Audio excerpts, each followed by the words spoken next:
நாலு புடவை ரெண்டாவது புடவை புடவை இருந்தாங்க அப்புறம்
அதே மாதிரி இன்னும் ஒரு மணி நேரத்துக்கு சுவாமிக்கு திருக்கல்யாணம் என்று சொல்லக்கூட பெரு வைபவம் நடக்க போகுது. அப்படின்னா என்ன அர்த்தம்னா பாவனோத்பாவ திருக்கல்யாணம் அப்படின்னு பேரு. என்ன சுவாமிக்கு கல்யாணம் பண்ணிட்டார். இப்ப நம்ம என்ன பண்றோம், சுவாமிக்கு கல்யாணம் ஆனா எப்படி ஆகும் அப்படின்னு இப்ப நம்ம தரிசனம் பண்றோம். என்ன பெரிய பலன் அப்படின்னா நம்ம சுவாமியை தரிசனம் பண்ணா மட்டும்தான் பலன். நம்ம அர்ச்சனை பண்ணிக்கிறோம், விளக்கேற்றுறோம், சுவாமிக்கு அபிஷேகம் பண்றோம், எது பண்ண ஆளுது அப்படின்றது. சின்ன உதாரணம் பார்த்தீங்கன்னா எல்லாரும் சொல்லுவா இது ஒரு கலியுகமா இருக்குப்பா, என்ன பண்றது, யாருக்குமே பாசம் இல்லை, யாருக்குமே எல்லாம் அவ வேலையை தான் பார்த்துட்டு இருக்கா தவிர நம்ம மேலே யாருக்கும் பாசம் இல்லை அப்படின்னு நினச்சிட்டு இருப்போம். இதெல்லாம் கலியுகம்னு சொல்லிட்டு நம்ம என்ன பண்ணுவோம், இந்த யுகத்து மேலே ஒரு பெரிய பழியை போட்டு சுற்றின்னு இருக்கோம். உண்மைங்களா? ஆனால் சின்ன ஒரு உதாரணம் பார்த்தீங்கன்னா நம்ம பெரும் பாக்கியத்தில் இருக்குமா. எல்லாரும் யோசிப்பீங்க என்னடா இது பெரும் பாக்கியமா, இப்போ நீங்களே சொல்லிட்டீங்க அப்படின்னு. என்னன்னு பார்த்தீங்கன்னா திரேதா யுகத்தில் சுவாமிக்கு பூஜை பண்ணால் மட்டுமே தான் பலனா. அந்த யுகத்தில் பிறந்திருந்தா சுவாமிக்கு பூஜை பண்ணால் மட்டும்தான் பலன். துவாபர யுகத்தில் தானம் பண்ணாதான் பலனா. என்னதான் நம்ம சொத்து சொகை வச்சிருந்தாலும் தானம் பண்ணணுமா, பண்ணால் மட்டும்தான் பலனா. இன்னொரு யுகத்துல சுவாமியை சேவிச்சா பலனா, சுவாமியை பார்க்கணும், சுவாமியை சேவிச்சா பலன் அப்படின்னு. இந்த 4வது யுகம் தான் கலியுகம். என்ன சொல்றாரு அப்படின்னா எது பண்ணாலுமே பலன். எப்படி சொல்றா, கலோ நாம சங்கீர்த்தனா, நீ சுவாமியோட பேரை சொன்னாலே போதும் உனக்கு பலன் சொல்றா, நினைத்தாலே பலன் சொல்றா. அதனால தான் நம்ம என்ன பண்ணுவோம், நினைத்தாலே முத்தி தந்திரம் அண்ணாமலையாரேன்ற பாட்டெல்லாம் பாடியிருக்கா. அப்போ என்ன அர்த்தம், சுவாமியை நினைச்சாலே பலன், பெரும் பாகியத்தில் இருக்கும். எல்லாரும் சொல்லுவா சிதம்பரம் ரகசியம் என்ன தெரியுமா அப்படின்னுவா. என்ன ரகசியம் பார்த்தீங்கன்னா இந்த கலியுகத்தை தான் கண்டுபிடிச்சிருக்கா. என்ன கண்டுபிடிச்சிருக்கா, சிவாய நமஹா அப்படின்றது தான் இந்த கலியுகத்தோட பெரும் பாகியத்தில் இருக்கும். அப்போ என்ன நினைக்கிறோம், நம்ம தினமும் எழுந்துக்கிறோம், நம்மளால் நடக்க முடியுது, சாப்பிட முடியுது, இந்த கோளுக்கு வர முடியுது. ஆனால் சுவாமி சிந்தனையாக இருக்க முடியல. இந்த யுகத்தில் என்ன ஆகிடும்னா சுவாமி சிந்தனை கொஞ்சம் குறைவாக இருக்கும். யாரெல்லாம் அந்த சிந்தனையை அதிகமாக வளர்த்துக்கிறாளோ அவளுக்கு இந்த பிறவி இந்த பெருங்கடலை நீந்திட்டு போயிடலான்ட்டு சாஸ்திரம் சொல்லுது. அதில் எல்லாரும் பிரார்த்தனை பண்ணிங்க. இன்னொரு 1 மணி நேரத்துக்கு எல்லாரும் ஜெய் ஸ்ரீராம் சொல்லிட்டு இருக்கோம். ஏன்னா முதல்ல சொன்ன மாதிரி கலோ நாம சங்கீர்த்தனா, இந்த கலியுகத்தில் சுவாமியோட பேரை சொல்ல சொல்ல சொல்ல சொல்ல மட்டும்தான் பலன்கள் ஜாஸ்தி. அதனால் எல்லாரும் சுவாமியோட பேரை சொல்லிட்டு சுவாமி சிந்தனையோடு இருங்கோ. நம்ம பார்வதி பதையே சத்தமாக சொல்லுங்க. சுற்றி ஒரு 15 பேர் இருக்கீங்க, எனக்கு காதே கேட்க மாட்டேது. நம்ம பார்வதி பதையே.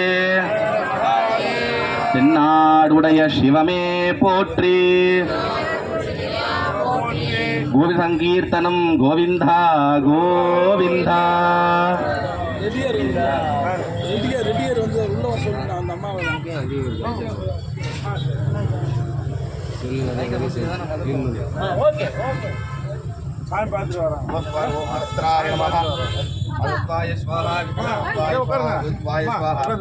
சிவாய நமஹ.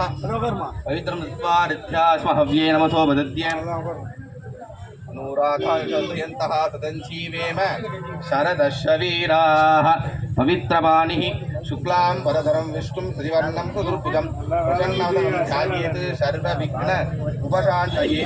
प्राणानायम्य ममोपाक्त समस्त दुर्दक्षेद्वारा श्री परमेश्वर आग्नेयां परमेश्वर प्रीत्यर्थं तदेव लग्नं सुदं तदेव ताराबलं चन्द्रबलं तदेव विद्याबलं देवदेदा गौरीपते ते अङ्गुरिकं स्मरामि. अद्य करिष्यमाणस्य कर्मणः निर्विघ्नेन वर्षमाभ्यर्थम् आदौ विघ्नेश्वर पूजां करिष्ये.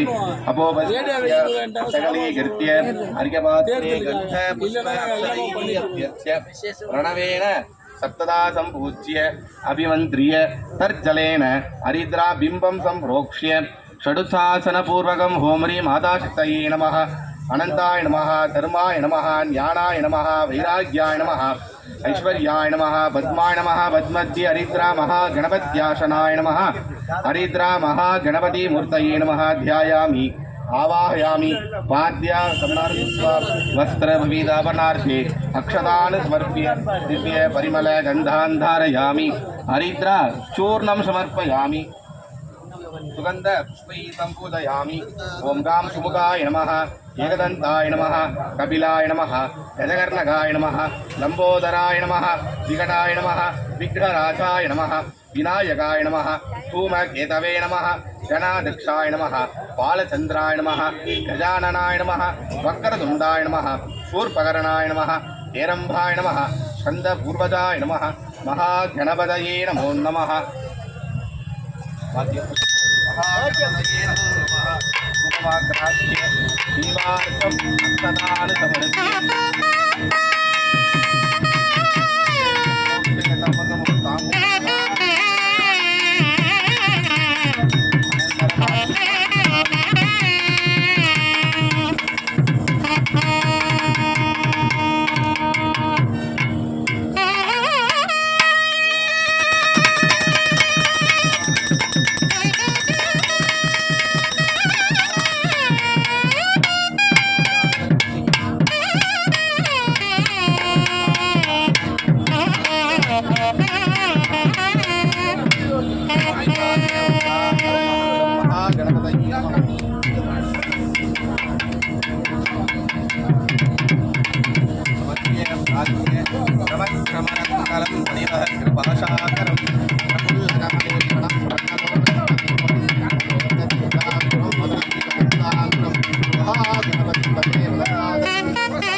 அப்படியே எல்லாரும் வந்து பிள்ளையார் கொட்டிங்கோ. சுக்லாம் பரதரம் விஷ்ணும் சதிவர்ணம் சதுர்புஜம் பிரசன்னவதனம் தியாகியத்து சர்வ விக்ன உபசாந்தகி. மூக்க புச்சுண்டு 7 வாட்டி ஓம் சொல்லுங்க. ஓம் ஓம் ஓம் ஓம் ஓம் ஓம் ஓம். அமிர்தம் பிரம்மா பூர்பவசு வரும். இடது கை கீழே வலது கை மேலே வலது தொடையில் வச்சு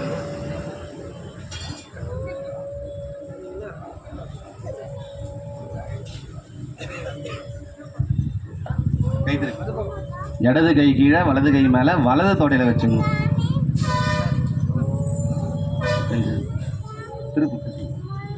ममोपाक्त समस्त दुरित क्षेत्रवारां श्री परमेश्वर आज्ञेयां परमेश्वर प्रीत्यर्थं शिवशम्भोः राज्ञया प्रवर्तमानस्य अद्य ब्रह्मणः तृतीयपरार्थे श्वेतवराहकल्पे वैवस्वत मन्वन्तरे 28तमे कलियुगे प्रथमे वासे जम्बूद्वीपे भारतवर्षे वरदकण्ठे मेरोः दक्षिणे पार्श्वे शकाब्दे अस्मिन् वर्तमाने व्यवहारिहे प्रभुवषष्टि संवत्सराणां मध्ये इतानी मंगलकर है क्रोधिनव संवत्सरे दक्षिणायने वर्ष ऋतौ मेषमासे शुक्लपक्षे नवम्यां शुभदितो वासरः वासरस्तु सौम्यवासृक्तायां शुभनक्षत्र संयुक्तायां शुभनक्षत्र शुभयोग शुभकरण एवं गुण सकल विशेषेण प्रतिष्ठायाम् अस्यां वर्तमानायां शुभदितो ममोपाक्त समस्त दुरितक्षेत्रवारा श्री परमेश्वर आग्नेयां परमेश प्रीत्यर्थं यजमानस्य गोत्रोद्भवस्य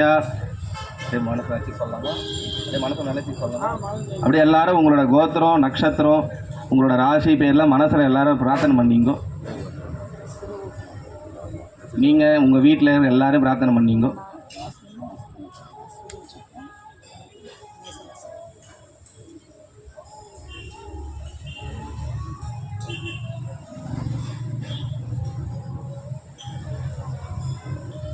आवयोः सह कुटुम्बानां क्षेमः स्थैर्य धैर्य वीर्य विजय आयुः आरोग्य ऐश्वर्याणां संसिद्ध्यर्थं सर्वां निवृत्तिपूर्वः वेदोक्त दीर्घ आयुष्य विपुल धन धान्य पुत्र पौत्रादि अनवच्छिन्न संतति श्रीलक्ष्मी कीर्तिलाभ शत्रुपराजय सदा भीष्टदा सिद्ध्यर्थं स्वामिनः परिपूर्ण अनुग्रह प्रसादात् यजमानस्य मनसि सिञ्चित शुभकार्याणाम् अतिशीघ्रमेव आनुकूल्यतावाप्त्यर्थं श्रीमत् सीताधरजल रामः अतिशीघ्रमेव करिष्यामः.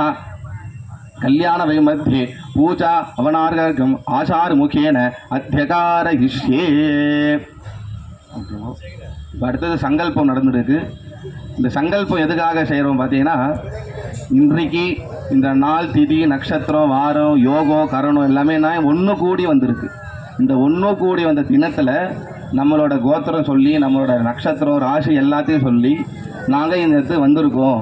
உங்களோட திருக்கல்யாணத்தை நாங்கள் பார்க்க வந்திருக்கோம். சின்ன உதாரணம் பார்த்தீங்கன்னா, எப்படி நம்ம ஒரு கல்யாண மண்டபத்துக்கு போகும்போது தாம்பூல வச்சு நம்மளை வரவேற்பா, வாங்கோ அப்படின்னு சொல்லுவாள். ஒரு கோவிலுக்கு எப்படி யார் பண்ணுவா? கோவிலுக்கு மனுஷா நம்ம தான் பண்ணிக்கணும்.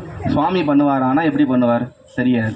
அப்போ இந்த சங்கல்பம் செய்து கொண்டால் சுவாமி நம்மளை வந்து வாங்கோ அப்படின்னு அழைக்கிறாங்க.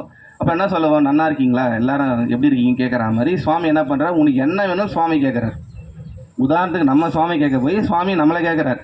அப்போ என்ன போகிற சங்கல்பத்தில் நம்ம நட்சத்திரம், ராசி, எல்லா பேர் எல்லாத்தையும் சொல்லி நாங்கள் இந்த திருக்கல்யாணத்துக்கு வந்திருக்கோம். இந்த திருக்கல்யாணம் பார்க்கறதுனால எங்களுக்கு எல்லா அனைத்து பலன்கள் வேணும் அப்படின்னு நம்ம சுவாமி என்ன பண்ணுறோம்? சங்கல்பம்னா நினைத்தல் பொருள்.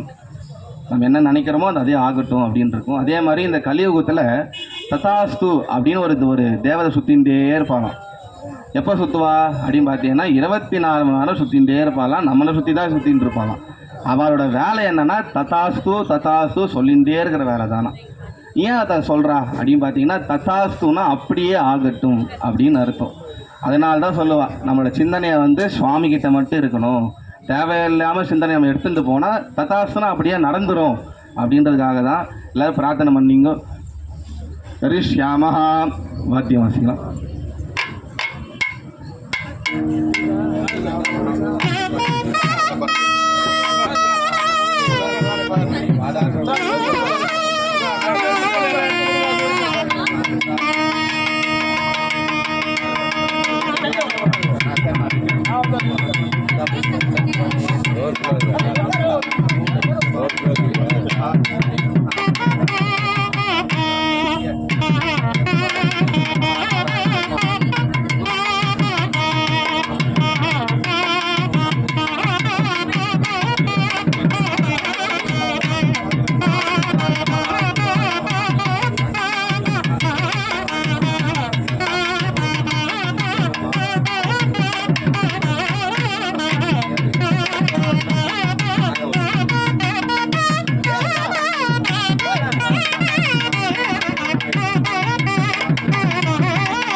नमस्कार समस्त देवताभ्यो नमः।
கோவிந்த நாம சங்கீர்த்தனம் கோவிந்தா கோவிந்தா.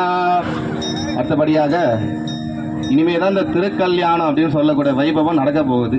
என்னன்னு பார்த்தீங்கன்னா, இதுக்கு முன்னாடி ஒரு பிரம்மா பூஜை பண்ணிடுவோம். எதுக்காகனா, இப்போ நமக்கெல்லாம் வந்து இப்போ நாங்கள் இருக்கோம் உங்களுக்கு குருக்களாக இது மாதிரி பூஜை பண்ணுறதுக்கு. என்னதான் இந்த இடத்துல நம்ம வந்து இங்கே பூஜை பண்ணாலும் பிரம்மாவை தான் பூஜை பண்ணணும். ஏன்னா இந்த பிரம்மா தான் என்ன பண்ணுறாருன்னா, யாரோட சுவாமி திருக்கல்யாணத்துக்கெல்லாம் அவர் தான் வந்து பூஜை பண்ணி மாங்கல்யத்தை கொடுப்பாராம். இப்போ பிரம்மாவை பூஜை பண்ணி எல்லாம் வச்சுட்டோம். அடுத்தது நமக்கு எப்படி நம்ம அந்த கங்கணம் கட்டிப்போம். எதுக்குன்னா கையில் கயிறு கட்டுறது அப்படின்னு சொல்லுவா. இப்போ சுவாமிக்கு கயிறு கட்டுற நிகழ்ச்சி நட போகுது. எதுக்காக கையில் கயிறு கட்டிக்கிறான்னா, சுவாமி சொல்கிறார், நான் வந்து உன்னை தான் கல்யாணம் பண்ணிப்பேன் அப்படின்றா. அம்பால நான் உன்னை தான் பண்ணிப்பேன்றா. அதை பிரம்மா நம்ப மாட்டுறாராம். நீங்கள் உங்களுக்குள்ளே நீங்கள் சொல்லிக்கிறீங்க, எங்களுக்கு நாங்கள் வந்திருக்கோம், எங்களுக்கு இது தெரியணும் அப்படின்றாராம். அதனால தான் இந்த கங்கண கட்டுற வழிபாடானது நம்ம ஏற்படுத்துது. எல்லாம் பிரார்த்தனை பண்ணிங்க. அதே மாதிரி கோவிந்தான்ற சங்கீர்த்தனம் சொல்லிகிட்டே இருக்கணும் அப்படின்னு சொல்லுவாள். கோவிந்த சங்கீர்த்தனம் கோவிந்தா கோவிந்தா. இது எவ்வளோ நம்ம சத்தமாக சொல்கிறோமோ அப்போ தான் வந்து சுவாமி வந்து நமக்கு அருள் புரிவாராம். ஒரு சின்ன உதாரணம், நம்ம நடந்து போயிட்டே இருக்கோம், நம்ம பேரை சொன்னால் தான் நம்ம திரும்பி பார்ப்போம் யார் அப்படின்னு பார்ப்போம். நம்ம அந்த இடத்துக்கு போயிட்டாலும் நம்ம பார்ப்போமா? பார்க்க முடியாது. அதே மாதிரி நம்ம கோவிலுக்கு வந்திருக்கோம் அப்படின்னா சுவாமியோட நாமத்தை நம்ம சொல்லிகிட்டே இருக்கணும் அப்படின்ட்டு பிரார்த்தனை பண்ணிக்கிறேன். சங்கீர்த்தனம் கோவிந்தா கோவிந்தா. அடுத்தபடியாக இது மாதிரி கங்கண நடக்கும்போது எல்லாம் பிரார்த்தனை பண்ணிங்க, வாத்தியம் வாசிக்கலாம். ஓம் இதம் விஷ்ணு சக்கரமே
சுவாமிக்கு வந்து பாத பூஜை நடைபெற போகுது. சுவாமிக்கு ஏன் பாத பூஜை பண்ணுறோம் பார்த்தீங்கன்னா, இந்த முதல்ல சொன்ன மாதிரி தான், இந்த கலியுகத்தில் எல்லாமே தரிசனம் பண்ணாதான் பலன். அப்போ எல்லோரும் சாமி யோசிக்கலாம், நாங்களாம் சுவாமிக்கு பாத பூஜை பண்ணக்கூடாதா அப்படின்ற கேள்வி எல்லாருக்கும் வரும். சுவாமியை பொறுத்த வரைக்கும் சுவாமிக்கு நடக்கிற எல்லாவோட வைபத்தை நம்ம தரிசனம் பண்ணாலே அதுக்கான பலன் கிடைக்கும் அப்படின்ற இந்த கலியுகத்தோட பலன். அதெல்லாம் பிரார்த்தனை பண்ணிக்கோ. அடுத்தபடியே சுவாமிக்கு வந்து பாத பூஜை நடைபெற போகுது. வாத்தியம் வாசிக்கலாம்.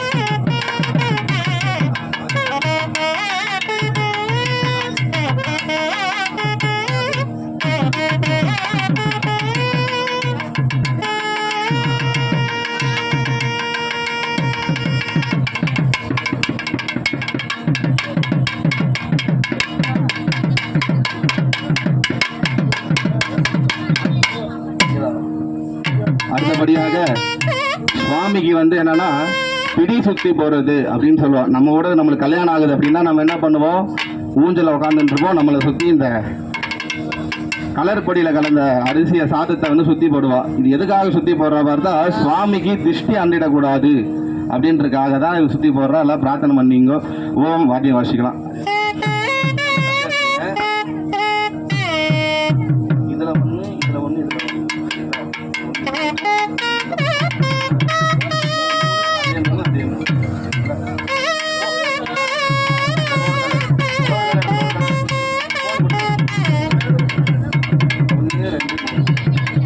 विष्णो विचक्रमे त्रेधा नितते पदं समूढवस्य वागुं सुरे गौरीमिमाय सलिलानक्षत्येकपति द्विपदी सा चतुष्पदी अष्टापदी नवपदी बभूषि सहस्राक्षरा परमेभ्यो मन्ये इदं विष्णो चक्रमे त्रेधा नितदेवनं गौरी विमाय सलिलानक्षत्येकपति द्विपदी सा चतुष्पदी अष्टापदी नवपदी बभूषि सहस्राक्षरा परमेभ्यो मन्ये इदं विष्णो चक्रमे त्रेधा नितदेवनं समूढवस्य वागुं सुरे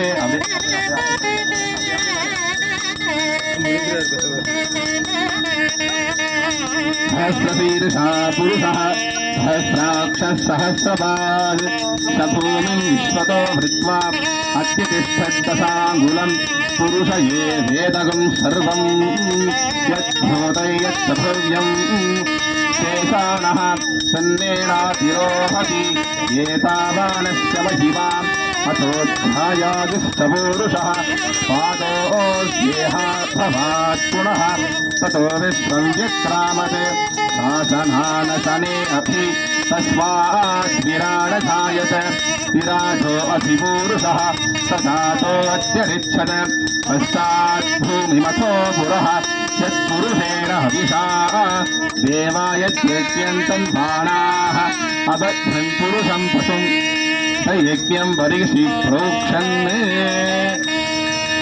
யுதாப்யோ நமோ நமः. அடுத்தபடியாக சுவாமிக்கு வஸ்திர சாற்ற நிகழ்ச்சி நடைபோகிறது. எல்லாம் பிரார்த்தனை பண்ணீங்க.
அடுத்தபடியாக சுவாமிக்கு மாலை மாற்று நிகழ்ச்சி நடைபெற போகுது. எல்லா இடத்துல பார்த்துருப்பீங்க, எல்லாரும் சுவாமிக்கு வந்து 3 வாட்டி மாலை மாற்றுவா. எதுக்காக இந்த 3 வாட்டி மாலை மாத்துறா அப்படின்னு பார்த்தீங்கன்னா, அது நமக்காக தானா. சுவாமிக்கு ஒரே ஒரு மாலை தானா, நித்திய மாலை அப்படின்ட்டு சுவாமி போட்டுகிட்டே இருப்பார். இந்த 3 மாலை எதுக்காக பண்ணுறான்னா, நம்ம வந்து எல்லாருக்குமே வந்து ஒருத்தருக்கு கல்யாணம் ஆகாமல் இருக்கும், ஒருத்தருக்கு கல்யாணம் ஆகிட்டுரும், ஒருத்தர் கல்யாணம் ஆகிட்டு சேர்ந்துருக்க மாட்டான், அவன் ஆத்துக்காரனா தவறிட்டு இருப்பான். இது மாதிரி இந்த 3 ஜென்ரேஷன் நம்ம அந்த கலியுகத்தில் நம்ம மனுஷாக இருக்கோம் அப்படின்றக்காக இந்த 3 பேருமே இதை தரிசிச்சா அவளுக்கு இன்னும் மேலும் மேலே சந்தோஷங்கள் வந்து நிறைய தருமாறு அப்படின்னு பிரம்மா பூஜை பண்ணிட்டு வணங்கிட்டு பிரம்மா தான் மாலை மாத்துறாரு சுவாமிக்கு. ஆனால் எல்லாரும் இந்த தரிசனம் பண்ணிங்கோ, நல்லா பிரார்த்தனை பண்ணிங்கோ, வாட்டி வச்சு தான் மாலை மாற்றினாங்க வாசிங்கோ. நம்ம பார்வதி பதங்கே.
அடுத்தபடியாக சுவாமிக்கு மாங்கல்ய பூஜை ஆயிருக்கு.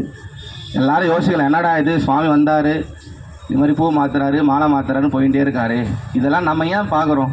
சுவாமி கல்யாணம் ஆச்சுன்னா இங்கே பார்த்துட்டு போகலாம், இதெல்லாம் நம்ம ஏன் தரிசிக்கணும் அப்படின்ட்டு எல்லாருக்கும் ஒரு கேள்வி போயின்னு இருக்கும்.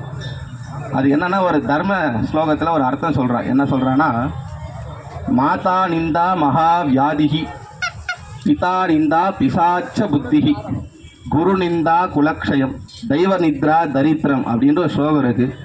இது என்ன அர்த்தம் பார்த்தீங்கன்னா, நிந்தா அப்படின்னா வந்து திட்டுறது, பழிக்கிறது அப்படின்னு அர்த்தமா. யாரெல்லாம் மாதா நிந்தா மகா வியாதிகி, யாரெல்லாம் அம்மாவை திட்டுறாலோ அவளுக்கு பெரும் வியாதி வருமா. இது நம்ம சொல்லலை, தர்மஸ்லோகத்தை சொல்லியிருக்கு. மாதா நிந்தா மகா வியாதிகி. இப்போ எல்லாரும் சுலபமாக சொல்லிடலாம், நம்ம சாப்பிட்ற ஃபுட்டு சரியில்லை, நம்ம சுவாசிக்கிற காற்று சரியில்லை, நம்ம எல்லாம் சொல்லின்னு இருக்கலாம். ஆனால் யாரும் இதை மறைக்கிறதா? எல்லாரும் நம்ம என்ன பண்ணுவோம், அம்மாவை கண்டிப்பாக திட்டியிருப்போம். சின்ன உதாரணம், பிடிக்காத டிஃபன் பண்ணிட்டா கூட திட்டுறோம். அப்போ அதுவும் திட்டுறது தான், அது படிக்கிறதா அப்படின்ற அர்த்தம். மாதா நிந்தா மகா வியாதிகி, பெரும் வியாதி வருமா. ரெண்டாவது சொல்கிறா, பிதா நிந்தா பிசாச்ச புத்திகி. யாரெல்லாம் அப்பா, பித்தானா அப்பா, யாரெல்லாம் அப்பாவை திட்டுறாலோ, அப்பாவை படிக்கிறாளோ அவெல்லாம் பிசாச்சா சுற்றின்னு இருப்பாளாம். அப்படின்னா என்ன அர்த்தம்னா, ஒரு நிலையாக இருக்க மாட்டா, எங்கேயாவது போயின்னு இருப்பா, வந்துட்டு இருப்பா அப்படின்றா. மூணாவது, குரு நிந்தா குலக்ஷயம். குருனா என்ன? உங்களுக்காக பூஜை பண்ணுற குருக்கள் அப்படி ஆகவும், இல்லைனா உங்களுக்கு பள்ளிக்கூடத்தில் சொல்லி கொடுத்த வாத்தியார் குருவாக இருந்தாலோ, இல்லை உங்களுக்கு எதனா தொழில் சொல்லி கொடுத்த குருவாக இருந்தால் எல்லாமே குரு தான். யாரெல்லாம் குருவை திட்டுறாலோ குலக்ஷயம் வேணுமா, குலம் அபிவிருத்தி ஆகாதான், அப்படியே இருந்துடும். அப்படியே அபிவிருத்தி ஆனாலும் அந்த குழந்தையானது நம்மளை மாதிரி சௌரியமாக பிறக்காது அப்படின்ட்டு சாஸ்திரம் சொல்லுது. குரு நிந்தா குலக்ஷயம். கடைசியாக சொல்கிறா பாருங்க, தெய்வ நித்ரா தரித்திரம் அப்படின்றா. நம்ம எல்லாருமே சுவாமியை திட்டியிருப்போம், ஒரு வாட்டியாவது திட்டியிருப்போம். என்ன சொல்லுவோம், உனக்காக நான் விளக்கேற்றுறேன், உனக்காக தேங்காய் ஒடிக்கிறேன், உனக்காக அபிஷேகம் பண்ணுறேன், உன்னை தினமும் கும்பிட்றேன், உனக்கு தோப்புக்காரனை போடுறேன், விபூதி இட்டுக்கிறேன், குங்குமிட்டு செந்துரு, எல்லாமே நம்ம என்ன பண்ணுவோம், சுவாமியை நன்னா திட்டுவோம். எப்படி திட்டுவோம்? எல்லாமே நான் பண்ணுறேனே, எனக்கு நின்னா தான் பண்ணுறேன் அப்படின்வா. இன்னும் ஆடி மாதம்லாம் வந்துச்சுன்னா அவ்வளோதான், எல்லாரும் ஆரம்பிச்சிருவோம், உனக்கு கூழ் ஊற்றணுமே, உனக்கு வேப்பம் கட்டணுமேன்னு எல்லாரும் சொல்லிகிட்டே இருப்பான். ஆனால் யாரெல்லாம் சுவாமியை திட்டாலும் அதான் தெய்வ நித்ரா தரித்திரம் பிறக்குமா. இப்போ எல்லாருமே திட்டோம், எப்படி இல்லை விமோச்சனம் வருது? எல்லாருக்கும் ஒரு கேள்வி இருக்கும்ல. இப்போ நான் சொன்ன இந்த 4 விஷயம் எல்லாரும் பண்ணியிருப்பாங்க, என்னை உட்பட எல்லாருமே பண்ணியிருப்பா. அப்போ இதுக்கான விமோச்சனங்கள் என்ன கேட்டால் யாருமே இதுமாரி தெரியாது. அப்படின்னா ஒன்றா சுலபமாக நம்ம என்ன பண்ணுறோம், ஒரு விஷயத்த டக்குன்னு சொல்லிடுறோம், அப்படியே சொல்லிடுறோம். முதல்ல என்ன பண்ணியிருந்தோம், அம்மாவை திட்டிருந்தோம், சரி ரைட்டு. அடுத்தது அப்பாவை திட்டினோம், சரி அதுவும் பரவாயில்ல. மூணாவது குருவை திட்டினோம், என்னடான்னு எனக்கு சொல்லி கொடுத்தேன், நான் ஒன்றுமே கற்றுக்கலையே அப்படின்னும். கடைசியாக என்ன பண்ணிட்டோம், என்னை ஏன் பிறக்க வச்சேன்னு சொல்லிட்டு சுவாமியே திட்டோம். என்ன பண்ணுறோம், 4ஆவதுல சுவாமியே திட்டிடுறோம். அப்போது நமக்கு ஒரே ஒரு சிந்தனை வர மாட்டுது, நம்ம கூட இருக்கணும் நம்ம திட்டிடுறோம், யாரை நம்பிட்டு நம்ம இந்த பிறவியை கடக்கணுமோ அவளையும் திட்டிடுறோம். அப்போ நம்ம இங்கே தானே இருப்போம், அந்த சிந்தனை யாருக்குமே வரல. அப்போ அது மாதிரிலாம் திட்டினதை நம்ம சரி செய்யணும் அப்படின்னா, எந்தெந்த ஊரில் திருக்கல்யாணம் நடக்குதோ அதை தரிசிக்கணும், எந்தெந்த ஊரில் கும்பாபிஷேகம் நடக்குதோ அதை தரிசிக்கணும். சுவாமி என்ன சொல்கிறாரு, சுவாமி மாதிரி பெரும் கடவுள் யாருமே இல்லையா. ஒரு சின்ன உதாரணம், இப்போ நான் இருக்கேன், நான் உங்களை 2 திட்டிட்டு என்ன பண்ணுவீங்க, என் பக்கம் திரும்பி கூட பார்க்க கூட மாட்டீங்க, எல்லாரும் தெரிஞ்சது தான். ஆனால் சுவாமி பாருங்கள், நம்ம சுவாமியை என்னதான் நம்ம திட்டினாலும் வழித்தாலும் தீபம் கோவிந்தா அப்படின்னு என்ன பண்ணுறாரு, நமக்கு அருள் புரிஞ்சிடுறாரு. அதான் சொல்கிறார், சுவாமியை திட்டினா தரித்திரம் பிறக்கும் அப்படின்னு சொல்கிறார். அது மாதிரி நடந்ததை நிவர்த்தி ஆகணும் அப்படின்னா, இந்த மாதிரி எந்தெந்த ஊரில் கும்பாபிஷேகம் நடக்குதோ இல்லை திருக்கல்யாணம் நடக்குதோ அதெல்லாம் போய்ட்டு நம்ம தரிசித்தோம் அப்படின்னா அதுக்கான தாக்கம் குறையும் அப்படின்ட்டு தர்மஸ்லோகம் சொல்லுது. அதனால தான் ஒரு வாட்டியும் சொல்லி பண்ணிட்டு இருக்கோம், சுவாமிக்கு வஸ்திரம் சாத்துறோம், சுவாமிக்கு மாலை சாத்துறோம், சுவாமிக்கு இப்போ மாங்கல்ய தாரம் பண்ண போகிறோம் அப்படின்னு சொல்கிறோம். எல்லோரும் பிரார்த்தனை பண்ணிங்க. இன்னும் ஒரு 10 நிமிஷம் எல்லாம் முடிஞ்சிடும். எல்லோரும் மனசுக்குள்ளே இல்லை சத்தமாக கோவிந்தா கோவிந்தா சொல்லிகிட்டே இருங்கோ. எதுக்காகனா திருப்பி நீங்கள் நினச்சா நாளைக்கு திருக்கல்யாணம் நடக்காது, கரெக்டுங்களா? நாளைக்கு நம்ம என்ன தான் நம்மக்கிட்ட எவ்வளோ தான் நம்மக்கிட்ட பண சுகம் இருந்தாலும் நாளைக்கு இந்த பூஜையானது நடைபெறாது. அதனால் காற்றுள்ள போதே தூக்கிக்கொள் இந்த பழமொழி இதுக்கு தான் வந்தது. எதுக்காக? நல்ல விஷயத்துக்காக வந்தது. ஆனால் இப்போ என்ன ஆயிடுச்சு, இந்த கலியுகத்தில் எல்லாம் மாறிடுச்சு. அந்த இடத்துல ஒரு 100 ரூபா இருக்கா, எப்பயும் எடுத்துக்கணும். விட்டுட்டா யாருன்னா எடுத்துன்னு போயிட்டா என்ன பண்ணுறது? அதாவது இந்த பழமொழி என்ன பண்ணிட்டோம், நமக்கு ஏற்ற மாதிரி நம்ம நிறைய மாற்றிக்கிட்டோம். காற்றுள்ள போதே தூக்கிக்கொள் அப்படின்னா என்ன அர்த்தம்னா, நமக்கான புண்ணியத்தை இருக்கும்போதே நம்ம சேர்த்துடணும். விட்டுட்டா என்ன பண்ண முடியும்? எதுவும் பண்ண முடியாது. எல்லாரும் பிரார்த்தனை பண்ணீங்க. இப்போ மாங்கல்ய பூஜை ஆயிருக்கு. இந்த மாங்கல்யத்தை அப்படியே எல்லாரும் எடுத்துட்டு வருவா. எல்லாரும் என்ன பண்ணுங்க, நன்னா தொட்டு பிரார்த்தனை பண்ணீங்க. யாராருக்கெல்லாம் இன்னும் கல்யாணம் ஆகலையோ அவங்களாம் கல்யாணம் ஆகணும். பெரும் விஷயம். இந்த விஷயத்தை மட்டும் முடிச்சிடறேன். கதை சொன்னால் கதை போயிட்டே இருக்கும். எல்லாரும் என்ன பண்ணுவா, கல்யாணத்துக்கு முன்னாடி சுக்கிர பகவானுக்கு விளக்க போட்டுட்டே வருவோம். எல்லாரும் சொல்லுவா, வெள்ளிக்கிழமை சுக்கிர பகவானுக்கு விளக்கு போடுங்க அப்படின்னுவா. செவ்வாய்க்கிழமை 3 நாளில் துர்கைக்கு விளக்கேற்று அப்படின்னுவா. எல்லாரும் பண்ணிகிட்டே இருக்கும். அதுக்கேற்ற மாதிரியே கல்யாணம்ன்று ஆயிடுது. ஆனால் கல்யாணம் ஆன பிறகு எல்லாரும் தம்பி ஏன்னு யோசிக்கிறாரு. எல்லார் வீட்லேயுமே கல்யாணம் ஆயிடுச்சுன்னா அவளுக்குள்ள 2 சண்டை நடக்கும். எதுக்காக சண்டை நடக்குதுன்னு ஒரு நிமிஷம் யாருன்னா யோசிச்சு பார்த்தீங்களா? நம்ம என்ன பண்ணுவோம், எதிராளி குறை சொல்லிகிட்டே இருப்போம். அவள் அப்படி பண்ணிட்டா, அவள் அப்படி பண்ணிட்டா, அவள் அப்படி பண்ணிட்டா அப்படின்னு. நன்னா யோசிச்சு பார்த்தீங்கன்னா, நம்ம இந்த மனுஷா ஜென்மம் என்ன ஆயிடுச்சுன்னா வர வர வர வந்து குறைஞ்சுட்டே வருது. ஒரு விஷயம் நமக்கு வேணும்னா அதை வர வரைக்கும் நோக்கி போயின்னு இருக்கும். அது நம்மக்கிட்ட வந்துருச்சுன்னா என்ன பண்ணுறோம், அது நம்ம கண்டுக்கிறதே இல்லை. அதே தான் யாரெல்லாம் கல்யாணத்துக்கு முன்னாடி துர்கைக்கோ சுக்கிர பகவானோ யாரெல்லாம் வழக்கு போட்டு நல்லா பிரார்த்தனை பண்ணியிருந்தீங்களோ, இன்னைக்கு கல்யாணம் ஆச்சா அதை அப்படியே மறந்துட்டீங்க. அவகிட்ட என்ன பண்ணுறோம், பிரார்த்தனை பண்ணுறதும் வணங்குறத நம்ம அப்படியே விட்டுட்டோம். இப்போ எதுக்காக இதை நம்ம இந்த இடத்துல சொல்லிட்டு இருக்கோம் அப்படின்னா, யாருக்குமே தெரியாத சொல்லி சொல்லி சொல்லி நம்ம தான் கொண்டு வரணும். நம்ம கடவுள் தான் பெருசுன்னு அப்படி பேச வரல. நம்ம செஞ்சு இந்த விஷயத்த என்ன பண்ணுறோம், கடைப்பிடிக்கிறத விட்டுடுறோம் அப்படின்றதுக்காக தான். அதனால் எல்லாருமே வந்து பிரார்த்தனை பண்ணீங்க. இந்த அதே மாதிரி இந்த திருமாங்கல்யம் வந்து ஏன் கயிறில் இருக்குது தெரியுமா யாருக்காவது? இப்போ எல்லாரும் என்ன ஆச்சு, ஃபேஷனாக எல்லோரும் கோல்டில் போட்டுட்டா. ஏன் நம்ம திருமாங்கல்யத்தை வந்து நம்ம வந்து இப்போ சுவாமிக்கும் இவ்வளோ தூரம் பண்ணுறோம், மேல் கொண்டு ஒன்று ஒரு 50,000 40,000 போட்டு நம்ம சுவாமிக்கு கோல்டுலேயே போடலாமே, நம்ம ஏன் கயிறில் போடுறோம்? யாராவது யோசிச்சு பார்த்தீங்களா? நமக்கு என்ன பண்ணுறோம், நம்ம கோல்டில் போட்டுக்கிறோம்.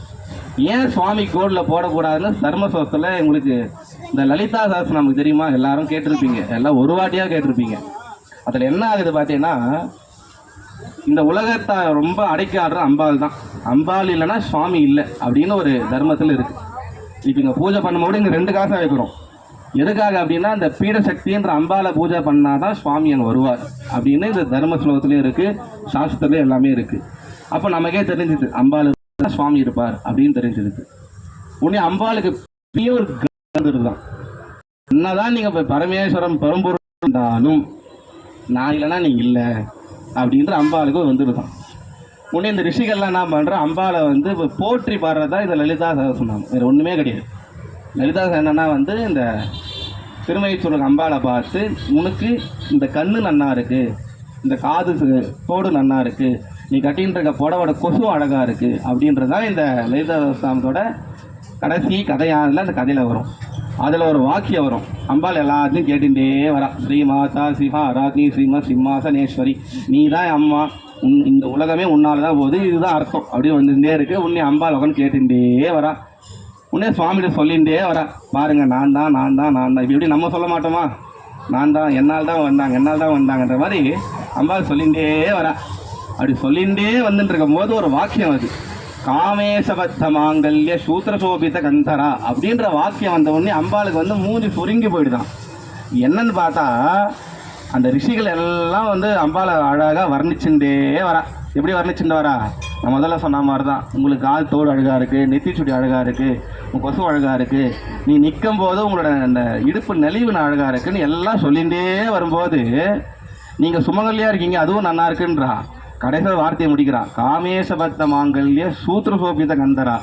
என்னதான் எவ்வளோ அழகாக இருந்தாலும் காமேசபத்த மாங்கல்ய காமேஸ்வரன் சுவாமி கட்டின திருமாங்கல்யனால்தான் உங்களோட அழகு இன்னும் மேலே காட்டுது அப்படின்றான். முன்னே அம்பாள் அடடா என்னடா இது ரொம்ப வார்த்தை விட்டு மாட்டின்ட்டேனே அப்படின்ற யோசிக்கிறான். அப்போ என்ன இல்லை புரியுது அப்படின்னா, ஒருத்தர் சுமங்கல்லியாக இருக்கா அப்படின்னா அவள் ஆத்துக்கார் தான் அது காரணம். அப்போ நிரந்தர சுமங்கல்யா நம்ம எல்லாருமே இருக்கணும் அப்படின்றதுக்காக தான் இங்கே மாங்கல்ய பூஜை இருக்குது. இப்போ சுவாமிக்கு திருக்கல்யாணம் ஆக போகுது. எல்லாரும் பார்த்துங்க, நித்திய கல்யாணி அப்படின்னு அம்பாளுக்கு பேர் உண்டு. நித்திய கல்யாணம் அர்த்தம் தினமுமே சுவாமி கல்யாணம் நடக்குதான். நம்ம இன்னைக்கு மட்டும் பண்ணல, 365 நாளும் எங்கேயோ இந்த கலியுகத்தில் எல்லா யுகத்திலும் கல்யாணம் ஆகிட்டு தான் இருக்குது. அதில் ஒரே ஒரு கடுகு அளவுக்கு இங்கே நடக்குது. அப்போ என்ன பண்ணணும் அப்படின்னா, நம்ம சுவாமி நன்னா பிரார்த்தனை பண்ணிட்டு நித்திய மாங்கல்யம், நித்திய இந்த கழுத்தில் கண்டத்தில் வந்து எப்பவுமே இந்த மாங்கல்யமானது இருக்கணும் அப்படின்றான். அதே மாதிரி காமேசபத்த மாங்கல்ய சூத்திர சோபித்த, சூத்திரம்னா கயிறுன்னு அர்த்தமா. நம்ம என்னதான் அதிகமாக சொத்து வச்சிருந்தாலும் திருமாங்கல்யத்தை கயிறில் கட்டினா மட்டும்தான் பலன். இப்போ நிறைய மாறி வந்துடுச்சு, எல்லாம் கோல்டில் போட்டுக்கிறோம், அந்த கோல்டுலேயே இன்னொரு நிறைய அந்த இதெல்லாம் போட்டுக்கிறோம். அதை நான் தப்பு சொல்ல வரல. ஆனால் என்னென்னா இந்த திருமாங்கல்யன்ற அழகே என்ன அப்படின்னா வந்து இந்த கயிறு தானே. அந்த ஒரு கயிறில் தான் வந்து என்னன்னா அந்த ஆத்துக்காருக்கும் நமக்கான அந்த நாடி உருவானது, இந்த உயிர் நாடி அதெல்லாம் இருக்குது அப்படின்னு தர்மசாஸ்திரம், நான் ஒன்றும் சொல்லலை, தர்மசாஸ்திரம் சொல்லியிருக்கு. அதனால் முடிஞ்ச அளவுக்கு அதை மாற்றிப்போம். அதே மாதிரி இப்போது திருக்கல்யாணம் இந்த திருமாங்கல்யத்தாரம் ஆக போகுது. எல்லோரும் பிரார்த்தனை பண்ணீங்க, எல்லோரும் நித்திய சந்தோஷமாக இருக்கணும் அப்படின்னு பிரார்த்தனை பண்ணீங்க. நம பார்வதி பதையே, நம பார்வதி பதையே. என்னாடுடைய சிவமே போற்றி. கோவிந்த நாம சங்கீர்த்தனம், கோவிந்தா கோவிந்தா. வாத்தியம்.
பார்வதி பதையே. ஹர ஹர மகாதேவ. தென்னாடுடைய சிவமே போற்றி, எந்நாட்டவர்க்கும் இறைவா போற்றி போற்றி. கோவிந்த நாம சங்கீர்த்தனம், கோவிந்தா கோவிந்தா. எல்லாருக்கும் அக்ஷதை வந்துட்டுங்களா? யார் யாருக்கு வரலையே கேட்டு வாங்கிக்கோங்க. என்ன விஷயம் பார்த்தீங்கன்னா, நம்ம யாரும் சுவாமிக்கு ஆசீர்வாதம் பண்ணக்கூடாது. நன்னா தெரிஞ்சுங்கோ. அக்ஷதை எடுத்து சுவாமியோட தலையில் நம்ம போடுறதுக்கு யாருக்குமே இது கிடையாது. என்ன பண்ணுவானா, இங்கே மாங்கல்யதாரணம் ஆனது பிறகு கல்புரா காமிச்சிருவா. எல்லாரும் லைனாக எழுந்து வந்து இங்கே ஒரு தட்டு வைப்பாங்க. இந்த அக்ஷதை எதை கொடுத்துருக்கோம் பார்த்தீங்கன்னா, சுவாமிக்கு நம்மளால் மொழி தான் சேர்க்கணும், தவிர ஆசீர்வாதம் பண்ணக்கூடாது. ஆசீர்வாதத்தை வாங்கிக்கணும். நன்னா பார்த்தீங்கன்னா, இந்த பாடசாலையில் படிச்சிங்கன்னா குரு கிட்ட என்ன பண்ணுவோன்னா, காலில் அக்ஷதை போட்டு நமஸ்காரம் பண்ணிப்பாங்களாம் சிஷியாலாம். சிஷியா என்ன பண்ணுவா, அவன் மனுஷனாக இருந்தாலும் அவள் பெரியவான்னு சொல்லிட்டு அவள் காலில் 2 அக்ஷதை போட்டு நமஸ்காரம் பண்ணிட்டு ஆசீர்வாதம் வாங்கிட்டு வருவாளாம். சுவாமிக்கு நம்ம என்ன பண்ணணும், அதே மாதிரி ஒரு தட்டு வைப்பா. அந்த தட்டில் உங்களால் முடிஞ்ச மொழி காசை என்ன பண்ணணும், அந்த அக்ஷோட சேர்த்து இந்த தட்டில் வச்சுட்டு சுற்றி வந்து தீபம் பண்ணிக்கணும். யாரும் இப்போ மாங்கல்யம் ஆகும்போது ஆசீர்வாதம் பண்ணக்கூடாது. சரிங்களா? கேட்கலாம், திருப்பியும் சொல்கிறேன். எல்லோரும் கேட்டுடுச்சுங்களா? எல்லாம் பிரார்த்தனை பண்ணீங்க, எல்லாம் நன்னாகணும். இதே மாதிரி வருஷமாக திருக்கல்யாணம் நடக்கணும், நம்ம தரிசிக்கணும். நன்னா புரியல, 2 விஷயம் இருக்குது. வருஷம் திருக்கல்யாணம் சுவாமி நடக்கணும், பிரார்த்தனை பண்ணிக்கணும். அதே மாதிரி நம்ம தரிசிக்க வரணும்.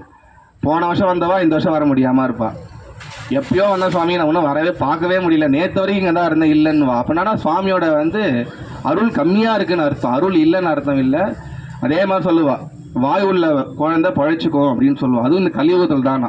அப்போ என்ன பண்ணோம், நம்ம என்ன வேணுமோ சுவாமிகிட்ட நம்ம தான் கேட்கணும். நமக்கான புண்ணியத்தை நம்ம தான் சேர்த்துக்கணும். நிறைய பேர் சொல்லுவா தாத்தா பொண்ணு புண்ணியத்தில் பேரன் இப்படி இருக்கான் அப்படின்வா. அது ரெண்டாவது கேட்டகரி தான். முதல் கேட்டகரி என்ன பார்த்தீங்கன்னா, நமக்கான புண்ணியத்தை நம்ம தான் சேர்த்துக்கணும். நம்மதுலேருந்து புண்ணியத்துலேருந்து ஒரு 20% தான் நம்ம பசங்களுக்கோ பேரன் பசங்களுக்கும் போகுமா. ஆனால் நிறைய பேர் என்ன நினச்சிருந்தா, நான் பண்ணுற புண்ணியம் உனக்கு வராது, என் பேரன் தான் வரும், நீ போடா அப்படின்னு வீட்டுக்குள்ளேயே நம்ம பேச ஆரம்பிச்சிட்டோம். இப்போ நம்ம ஒரு 100% புண்ணியம் சேர்க்குறோம் அப்படின்னா அதில் முதல் 50 நமக்கு தான், பின் 50ல் தான் வந்து நம்மளை பசங்களுக்கோ நம்ம பேர பசங்களுக்கோ சேரும்ன்ட்டு தர்மஸ்லோகம் சொல்லுது. எல்லாரும் பிரார்த்தனை பண்ணீங்க. அப்படியே எல்லாரும் எழுந்துக்கலாம். திருமாங்கலை தானம் ஆனதுக்கப்புறம் யாரும் அடிச்சுக்காமல் கொள்ளாமல் பொறுமையாக வந்துட்டு வாங்க. திருமாங்கலை ஆனதுக்கப்புறம் இந்த இடத்த க்ளீன் பண்ணுறவா, க்ளீன் பண்ணதுக்கப்புறம் வாங்க. சரிங்களா?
அப்படியே எல்லாரும்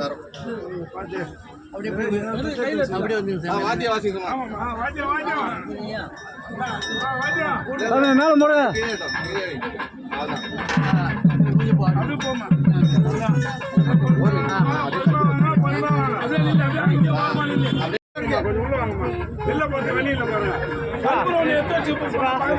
கற்பூரம் கற்பூரம் ஒன்று எடுத்து வச்சு கற்பூரம் எடுத்தப்பா தண்ணி போதுமா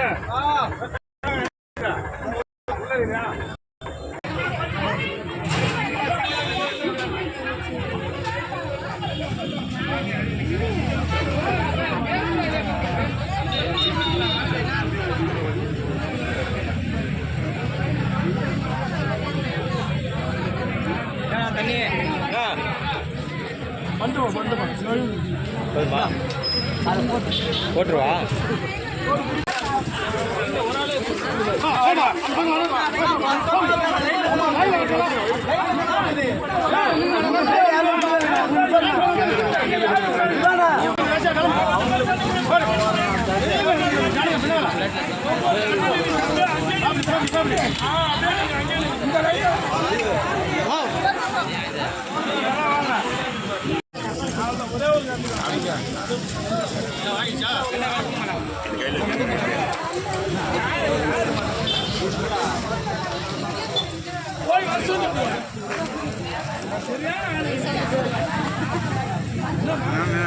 சரியா